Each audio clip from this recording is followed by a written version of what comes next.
Absolutely historic. Tell us what you know. Yes, absolutely historic. It's the first time we have a Brazilian political leader and 4 major generals, military generals, convicted of trying a coup d'etat in Brazil. Brazil has a long history of, unfortunately, of military intervention in politics. This was the first time we have a leader convicted.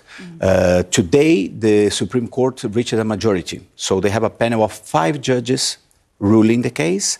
3 of them already voted to condemn him. Tomorrow, we are going to have another session of the Supreme Court, and then we are going to know how long the sentence will be. He's facing 43 years in jail. Yeah, well, so he's currently under house arrest. Yes. So in terms of his movements, I guess we'll wait for the outcome of tomorrow, but then what might come and what might happen? He will, well, now he's considered guilty. Yeah. His lawyers will be able to appeal, but on technicalities. It's very unlikely to change the result of this decision. Tomorrow we're going to know the sentence. He's facing up to 43 years. However, it's unlikely to get that much because one of the judges voted to acquit him, not to condemn him, although they reached this majority now. And he's under house arrest, and they will decide tomorrow the length of the sentence and if he's going to stay in house arrest or he's going to be sent to a military prison, for example, or to the federal police. I mean, we know this is a case that has divided a nation. We've had protests out on the street on both sides of the aisle.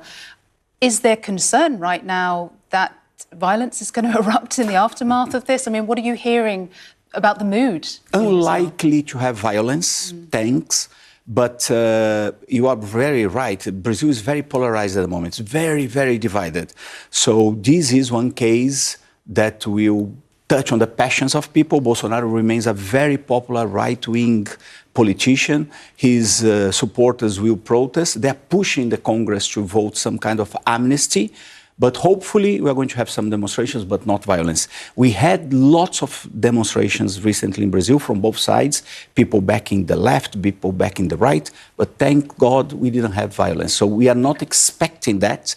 But I guess the authorities are preparing for that in any case. Just to go back to the historic nature of this, the first time a leader has been held accountable for attempting a coup. What does this mean, this moment mean for Brazil's political future? It's historic, and I think it shows the mature of democracy in Brazil. Brazil is consolidated, it's relatively young democracy. So I think it's a very, very important decision to show that nobody is above the law. As I mentioned to you, Brazil had a very, very long history of military attempts, military coup, military intervention. We had a dictatorship that lasted for 21 years. Nobody ever answered for all the crimes that were committed during that period. Now we have a politician that had been elected, try a coup, according to the Supreme Court, and is going to be punished for that, including the generals. That's also very important.